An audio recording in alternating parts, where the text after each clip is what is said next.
네, 한 주의 마지막 거래일입니다. 어제까지 보면 월요일부터 목요일까지 좁은 박스권의 움직임, 굉장히 제한적인 등락으로 한 주를 보내왔는데요. 오늘의 움직임, 다음 주 시장 분위기의 힌트가 될 수 있을까요?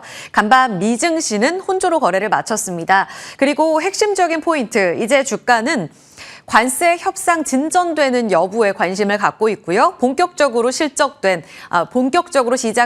실적에 포커스를 맞추고 있습니다. 협상 결과와 숫자, 이 두 가지에 오늘 집중해야 할 것으로 예상됩니다.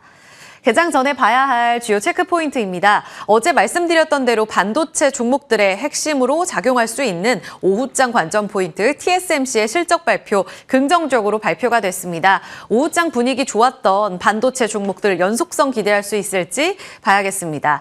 두 번째로 제약바이오 올해 가장 큰 화두였던 일라이릴리의 먹는 다이어트 치료제 임상 3상 결과가 긍정적으로 발표됐습니다. 모멘텀 받을 수 있을지 제약바이오 관련 종목들이 어제까지 좋았던 분위기를 이끌어냈는데요. 이 추가 업사이드에 대한 이야기 잠시 후 질문 드려보겠습니다. 마지막으로 콘텐츠 미국의 대표 주자이죠. 넷플릭스가 실적이 잘 나왔습니다. 시간의 거래에서는 5%까지 급등했다가 살짝 상승폭을 반납하고 있는데요. 국내 콘텐츠주 아직은 답답합니다. 같이 웃을 수 있을지 체크해보죠. 관세 협상 결과를 계속 주시해 보셔야겠습니다. 그리고 오늘도 업데이트가 된 트럼프의 말. 여기에서 연장선상으로 관세와 관련된 이야기들은 악재성 재료로 작용하는 모습이었습니다. 트럼프 대통령이 일본이랑 멕시코랑 아주 생산적인 소통을 이어갔다라는 긍정적인 내용을 말하기도 했는데요. 이제 오늘은 이탈리아 그리고 중국과도 이야기를 하고 있다면서 3, 4주 내에 그 타결을 기대한다라는 내용까지 업데이트가 되고 있습니다. 과연 중국과는 정말 협상이 물밑으로 이루어지고 있는 걸까요? 중국 쪽에서 특별한 대답이 없기 때문에 계속적으로 압박하는 이런 코멘트를 내놓기도 하고 있습니다. 그의 관세, 그 이면에는 어떤 카드를 숨기고 있는 것인지 오늘도 중국 쪽에서의 업데이트된 내용들도 주시할 필요가 있습니다.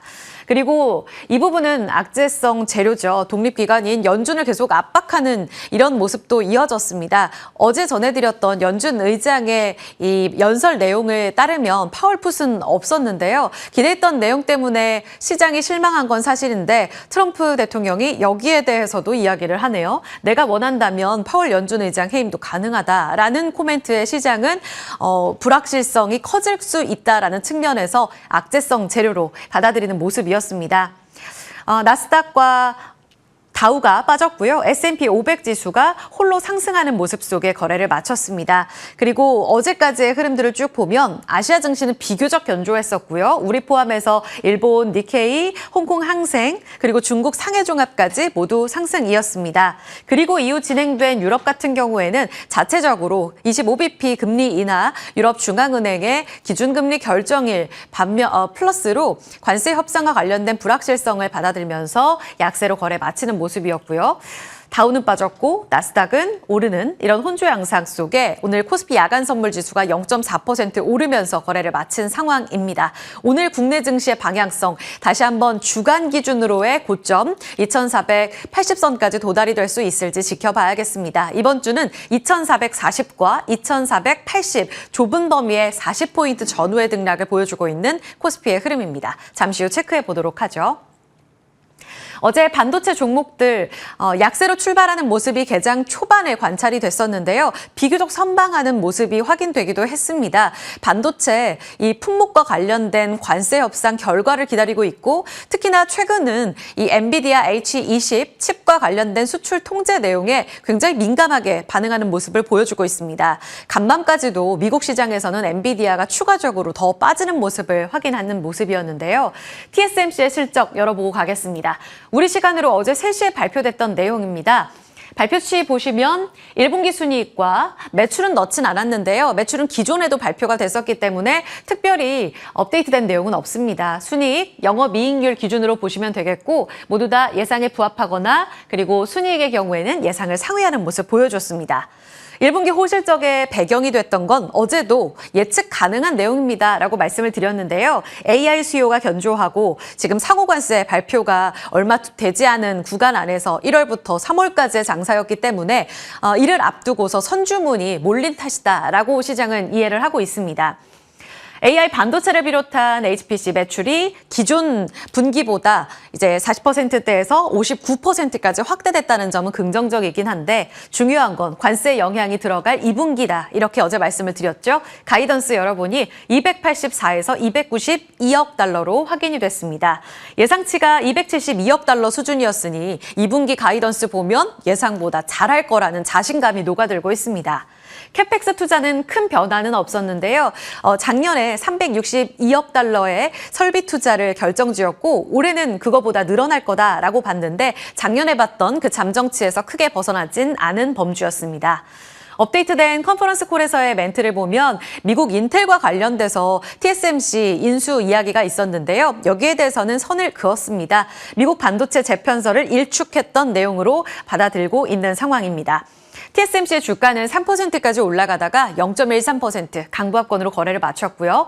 더불어 최근 반도체 투심 중요한 역할을 해주고 있는 엔비디아, 조금 전에 말씀드렸는데 수출 통제 이야기 있고 나서 엔비디아 젠슨 황 CEO가 바로 중국으로 건너가서 이야기를 나눴습니다. 중국이 얼마나 엔비디아에게 중요한 위치인지에 대한 이야기를 거론했다고 하는데요. 추가적으로 2.8% 빠지면서 이틀째 엔비디아의 시총은 390조 원이 날아간 상황으로 나오고 있습니다. 그래서 엔비디아의 분위기를 본다면 오늘 또 한 번 투심이 흔들리지 않을까라는 걱정도 됩니다. 그리고 외국인들이 이번 주 이틀 정도 샀다가 어제까지 이틀 정도 다시 삼성전자와 하이닉스를 파는 모습이 확인됐거든요. 지금 갈 곳 없는 투심의 방향은 어느 쪽으로 향하게 될지 계속 확인이 필요합니다. 오후장 어제 막판 상승폭을 조금 더 키워가면서 대다수 올랐습니다. ID 투톱과 함께 지금 하이닉스를 둘러싸고 잡음을 겪고 있는 한미반도체도 5.6%까지 올라가면서 오히려 노이즈 속에 어제는 상승하는 모습을 보였고요. 다음 주에 IR 통해서 자세히 소통하겠다라는 이야기를 했습니다. 시장이 여기에 어떻게 반응하게 될지 오늘 연속성 확인 필요하겠고요. 또 이수페타시스는 1분기 실적 서프라이즈 기대가 된다라는 내용을 전하고 있습니다. MLB 같은 경우에는 지금 이수페타시스가 가장 잘하고 있는 기판인데요. 미중 분쟁 환경에서 쇼티지가 더욱더 심화될 거다라면서 가격 상승 사이클이 실적 호조로 이어지는 올 한 해 가격 상승 사이클을 겪게 될 수 있다라는 이야기를 했습니다. 긍정적인 포인트와 함께 TP 상향 조정이 나온 이수페타시스 어제도 6% 가깝게 올랐습니다. 여기에서의 오늘 흐름도 잠시 후 체크해 보도록 하고요. HBM도 올랐고 그리고 최근 레거시 쪽으로 좀 주춤한 양상을 나타냈는데요. 어제 테스, 동진세미캠 그리고 소재단에서 ENF 테크놀로지도 함께 상승하는 모습이 확인됐습니다. 반도체 잠시 후 체크해 보죠. 제약 바이오 업계에서 올해 굵직한 이런 임상 결과들을 확인할 필요가 있다라는 내용이 올해 화두였습니다. 비만 치료제 안에서는 일라이릴리의 먹는 비만 치료제, 이것의 임상 3상 결과가 매우 중요했습니다. 시판을 앞두고 마지막 임상이기 때문에 그 결과가 잘 나오게 된다면 본격적으로 먹는 다이어트 치료제 시장이 활짝 열리게 되는 거니까요. 그런데 임상 결과 잘 나왔습니다. 체중 감량 좋았고요. 혈당도 안정적으로 잡는 것으로 확인됐습니다. 안정성까지 긍정적인 결과를 받아들면서 뱅크 오브 아메리카 메릴린치 쪽에서는 이 정도면 최선의 시나리오다라고 평가를 하고 있더라고요. 물론 경쟁사, 같은 경쟁사는 아닙니다만 이 GLP-1 기반으로 해서 오젬픽, 맞는 이제 주사제죠. 오젬픽 대비로 봤을 때는 혈당 안정이 조금 부족하다라는 해석도 있긴 했는데 월가에서는 대다수 긍정적으로 해석하고 있습니다. 방금 말씀드렸다시피 지금 경쟁이라고 한다면 거의 다 GLP-1 계열의 주사제입니다. 그런데 이번에 오포글리프론의 임상 3상 결과가 긍정적으로 나오게 되면서 이제는 세계 최초로 GLP-1 계열의 먹는 당뇨병 치료제 개발이 가능해진 거죠. 젯바운드는 주 1회 주사를 맞고 있습니다. 매일 맞아야 하는 것에서 이제 주 1회 그리고 월간 이렇게 장기 지속형 주사제로 시장이 점점점 커지고 있는데 여기에 플러스로 이젠 먹는 다이어트 약이 탄생했다. 시장에서는 환호할 수밖에 없을 겁니다. 주사와 관련돼서 공포증이 있는 이 환자분들의 경우에는 굉장히 편의성이 올라가기 때문입니다. 딱 하루 한 알 먹으면 된다고 하네요. 미국 일라이릴리의 주가는 14%의 급등으로 월간 동안에 지금 시장 분위기를 같이 영향받아가면서 계속해서 내리막길을 걸었는데요. 오늘 갭상승으로 출발해 월간 고점을 돌파하는 모습이 확인됐습니다. 관련주들의 오늘 방향성이 굉장히 기대되고 또 궁금합니다. 대표적으로 펩트로는 미국 일라이릴리와의 계약 기대감이 가장 큰 종목 중에 하나였습니다. 스마트 대포 기술을 활용해서 기존의 GLP-1 주사제인 젯바운드 장기 주사형 치료제 연구 개발 중이거든요. 작년에 릴리랑 이 예비 계약을 체결했고요. 올해 2분기 늦으면 3분기에 본계약 체결을 앞두고 있는 상황입니다. 그래서 가장 크게 기대감이 반영될 거다. 그래서 올해 들어서 보니까 꾸준히 올랐고요. 그 대다수가 이번 달에 끌어올리는 모습이 확인됐습니다. 4월 한 달 동안에만 90%의 급등을 나타내고 있는 상황. 신고가 영역에 들어가 있고요. 어제 공매도 과열과 관련돼서 금지 종목으로 어제 8시에 또 한번 업데이트가 되고 있습니다. 만약에 이제 공매도 과열 종목을 계속 지정하는 모습이 5월까지 진행이 될 텐데 이와 관련해서 이게 지정이 돼버리게 되면 오늘 한 번 더 슈팅이 더 강하게 나올 수가 있죠. 그만큼 변동성이 위쪽에서 커질 심산이 있습니다. 같이 지켜보면서 대응 전략도 여쭤보도록 할게요. 그리고 자체적으로 경구용 비만 플랫폼의 전임상 단계, 이제 임상 전이죠. 그 데이터를 공개할 예정인 인벤티즈랩도 4월 한 달 동안 82%의 상승세를 나타냈습니다. NH투자증권에서 국내 비만 바이오텍 중에 가장 매력적이라고 한 D&D 파마텍 기대되는 종목 중에 하나고요. 올릭스의 경우에는 비만 치료제에서 유망주는 아닙니다. 그런데 미국 일라이릴리와 맥시 치료제 적응증과 관련된 기술 이전 이 연결고리가 있고 여기에서 릴리가 위상이 점점 높아지면서 비만 대사 질환 치료제에서 고성장을 보이게 된다면 올릭스 쪽으로도 이 관련 파이프라인을 개발하고 있는 단계이기 때문에 수혜가 있을 수 있다. 유진투자증권에서 연결고리로 짚은 리포트가 있었습니다. 그밖에 한미약품, 동아ST, 에이프릴바이오 관련 종목들도 함께 나오고 있는 상황이고요. 라파스나 대봉LS는 워낙 노보노디스크랑 연결고리가 깊은 종목이기도 한데요. 대장주인 노보노디스크는 아무래도 릴리의 경쟁사로 읽혀지게 되면서 하락하는 모습을 보이기도 했습니다. 이젠 장기 주사제와 경구용 치료제로 비만 치료제 시장이 재편되는 분위기 속에 유망주가 계속 바뀌어가게 될지 움직임 확인해 보겠습니다. 간략하게만 보겠습니다. 미국 넷플릭스 실적 발표가 장 마감하고 나서 나왔는데요. 시간의 거래에서 5% 상승하다가 현재는 2% 상승폭을 일부 줄인 상황입니다. 발표치 보시면 오른쪽 빨간색으로 표시가 되어 있는데요. 매출액 잘 나왔습니다. 105억 달러.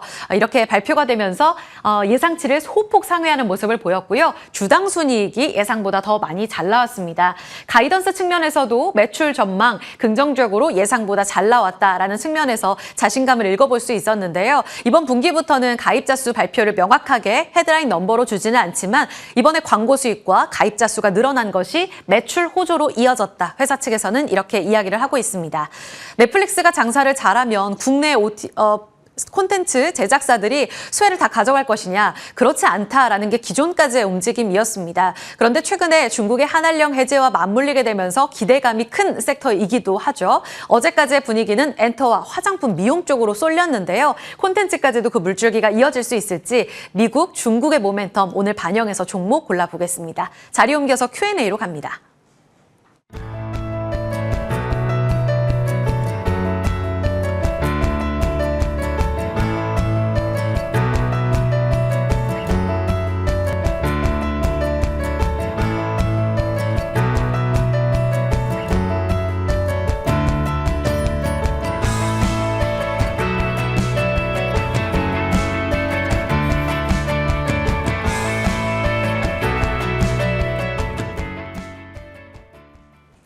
시장 간략하게 볼까요? 예상 체결가는 빨간불 들어와 있습니다.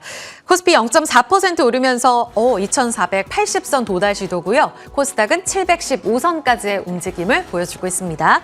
두 분은 오늘장 어떻게 준비하실까요? 정태근 미르경제연구소 이사, 김태성 ISF 본부장입니다. 어서 오세요. 네, 반갑습니다. 네. 안녕하세요. 네, 정 이사님 먼저 TSMC 실적이 오후장에 어제 일부 반영되긴 했었어요. 네네. 그리고 미국 시장 반응을 보니까 엔비디아가 안 좋아서 그런가 TSMC 호실적 영향을 반도체 종목들이 받지는 못하더라고요. 국내 그쵸? 반도체 종목들은 연속성이 있을까요? 아마 좋은 영향은 좀 기대를 안 하시는 게 좋지 않을까라는 생각이 들어요. 왜냐하면은 일단은 실적은 잘 나왔어요. 수익도 예상치를 상회했고 2분기 매출 가이던스 같은 경우도 시장 예상치를 넘는 그런 부분들을 제시했지만 그럼에도 불구하고 엔비디아발 어떤 불안감들이 계속해서 시장을 좀 지배를 좀 하는 것 같아요. 그리고 또 중요한 건 뭐냐면 반도체가 물론 최근에 와서 분위기가 좀 바뀐 건 있지만 그럼에도 불구하고 시장을 주도하는 주도 섹터로서였던 면모는 아직까지 보여주지 못하고 있다 보니까 아무래도 연속성은 좀 떨어지지 않을까라고 생각을 하고 있습니다. 어제 TSMC 실적 전후해가지고 이제 저는 뭘 봤냐면은 삼성전자하고 SK하이닉스 흐름을 좀 봤거든요. 근데 생각보다 약해요. 그러다 보니까 일부 종목들 제한해서 영향은 좀 있겠지만은 그런 부분들이 반도체 업황, 반도체 업종 전체적으로 훈풍을 준다. 요거는 아직까지 힘들다 생각을 하고 있고, 그리고 지금 이제 뭐 정책 테마들이 강세잖아요. 그쪽 쏠림 현상이 있다 보니까 약간의 어떤 소외 현상은 있을 수밖에 없다라고 그런 부분 좀 감안을 좀 하셔야 될 것 같습니다. 아직은 적극 매수에 나서면서 분위기 반전시킬 만한 호재는 아직 없다. 엔비디아를 좀 더 봐야겠네요. 그럼 지금 강보합권 출발하고 있는 반도체 종목들의 흐름까지 눈여겨보시기 바랍니다. 그리고 바이오 쪽 보면 일라이릴리 경구용 비만 치료제 하루 한 알만 먹으면 살을 뺀다니 이게 완전히 다른 시대가 열리는 건 아닌가라는 생각이 들어서요. 김태성 본부장님, 네. 지금 펩트론 상승 출발 앞두고 있습니다. 이미 다 반영된 거예요? 여기에서부터 시작인가요?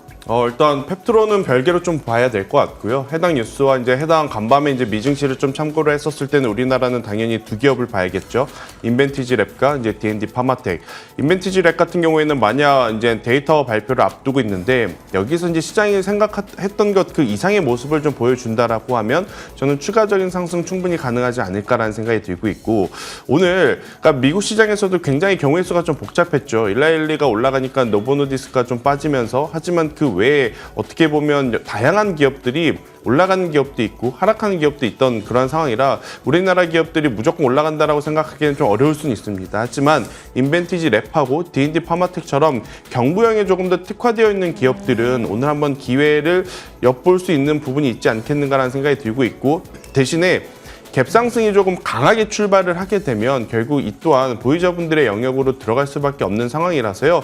공격적인 매수보다는 보유하고 계신 분들이 조금은 유연하게 대응 전략을 좀 고민을 해보실 그런 타이밍이 아니겠는가라는 의견 드려보도록 하겠습니다. 그럼 펩트론 같은 경우 이번 주 너무 잘 달렸잖아요. 네. 일단 파는 게 맞아요? 그러니까 이게 제 기준으로 보면 절반 이상은 좀 수익 실현하신 게 맞지 않을까라는 생각이 들어요. 그러니까 지금 흘러가는 어떤 수급이라든지 차트의 흐름을 보면 결국 이제 글로벌 빅파마와 펩트론이 좋은 결과치를 낼 가능성이 굉장히 높은 상황인데, 그것들이 기사화되고 사실화되고 확실화된다라고 하면 우리나라 특성상 세론 뉴스가 또 빠르게 나타날 가능성이 높거든요. 그래서 이제 지금 위치에서 일부씩은 조금씩 챙겨가는 것도 나쁜 전략은 아니지 않나라는 의견 드리겠습니다. 네. 시장 열리고 나면 또 어떤 분위기일지를 같이 반영해 봐야겠죠. 예단보단 대응 저희 같이 함께 합니다. 다음 질문은 저희 콘텐츠 종목인데 실시간 채팅창 잠깐 볼까요? 저희 MTN 채팅창 보니까 송주섭님께서 젠슨 황은 미국이 어떻든 나는 돈을 벌 거다. 마인드 트럼프에게 찍히겠다. 아까 엔비디아 저희 이야기했던 그 부분에 대해서 좀 걱정을 하시기도 하고 그만큼 트럼프 눈에 난 거다라고 보시면서 이쪽 관점을 말씀해 주셨어요. 그리고 오드리님 같은 경우에는 넷플릭스 시간의 거래 좋았는데 정책주의 움직임만 아까 얘기를 하셨잖아요. 이쪽에 쏠림 현상이 좀 나타나게 되는데 콘텐츠 종목이 여기서 수급을 가져갈 수 있을지에 대한 의문도 남겨주셨습니다. 예상 체결가 기준으로 상승하는 모습이 지금 나오긴 하는데 키다리 스튜디오가 13% 급등 출발 예상됩니다. 정 이사님. 네. 단기 호재성 재료로 보세요? 아니면 이제 한알령도 있다 보니까 콘텐츠 주에게도 이제 벼뜰 날이 올까요? 일단은 컨텐츠 같은 경우는 정책 테마를 먼저 말씀을 좀 드려야 될 것 같아요. 일단 넷플릭스 실적 잘 나왔죠. 잘 나왔고 지금 시간에서 어느 정도 오르는지를 계속 보고 있었는데 생각보다 상승폭이 크지가 않습니다. 그러면 넷플릭스발 어떤 이슈의 영향을 좀 받기보다는 말씀하셨듯이 정책 테마 쪽으로 일단 봐야 되지 않을까라고 생각이 들어요. 오늘 잘 아시겠지만 이재명 전 대표가 대구 웹툰 도서관 방문이 예정이 돼 있잖아요. 예. 그래서 그 흐름을 통해서 어제 강세를 보이고, 그리고 그 이전에 K 콘텐츠에 대한 지원 정책 기대감 이 부분을 통해서 먼저 반응이 나왔었거든요. 네. 이렇게 본다면 지금은 컨텐츠 같은 경우는 순수하게 넷플릭스와 연관된 영상 컨텐츠 쪽으로 보시는 것보다는 네. 지금은 단기, 중기적으로 일단 정책 테마로 일단은 대응을 하셨으면 좋겠다는 말씀을 드려야 될 것 같아요. 그렇군요. 재료성에서 주인공이 될 만큼 이것은 좀 갸우뚱하셨어요. 종목 볼까요? 오늘 두 분이 관심주로 가져오신 쪽. 김태성 본부장님은 화장품입니다. 아모레 퍼시픽. 최근 분위기가 좋아서 화장품 중에 멀버지 하시는 분들께 아모레를 주신 이유 저도 궁금합니다. 결국에 이제 여러 가지 요인이 있을 수는 있을 것 같은데 그동안 우리가 화장품주 하면 결국 미국 시장에서의 엄청난 성과 혹은 미국 시장 외 유럽이라든지 일본 그리고 이제 중국에서 이제 회복 속도까지도 이제 많이 고려했었지 않습니까? 예. 근데 아모레 퍼시픽 같은 경우에는 작년에 올라가지 못했던 이유가 미국에서도 부진했고 중국에서도 빠르게 회복하지 못하는 모습 그리고 이제 중국에서 이제 화장품 공장 가동률 자체가 뭐 30% 20% 이하로 좀 떨어졌었기 때문에 좋지 못한 모습을 보였지만 최근에 보면 미국에서도 아마존을 통해서 혹은 이제 온오프라인을 통해서 굉장히 좋은 제품 하나가 지금 굉장히 핫한 상황이다라고 좀 보시면 될 것 같고요. 지난 4분기 분기 실적을 좀 통해 봤었을 때 아모레 퍼시픽이 지금 실적이 일정 부분에 회복하고 있다는 것을 우리가 확인을 했기에 저는 지금의 아모레 퍼시픽의 위치라고 하면 저는 충분히 가능하지 않겠는가라는 의견 한번 드려보도록 하겠고요. 아모레 퍼시픽 오늘 저는 시초에 공략하실 분들은 손절 라인을 10만 원 잡고 대응을 하시고 목표가는 15만 원 잡고 대응을 하시는 게 맞다라는 의견 드리겠습니다. 정 이사님은 SG헬스케어 간략하게 가격 전략 위주로 볼까요? 네, 일단은 뭐 AI 지금 현상에 좀 저는 편승을 하겠습니다. 그래서 SG헬스케어 선택을 했고요. 일단은 오늘 3,750원 정도 매수가를 잡았는데 요거도 약간 상승 출발할 거 예상이 되고 있는데 그래도 한번 기다려 보시고요. 그리고 목표가는 4,400원, 손절가는 3,380원 이렇게 한번 대응을 해보도록 하겠습니다.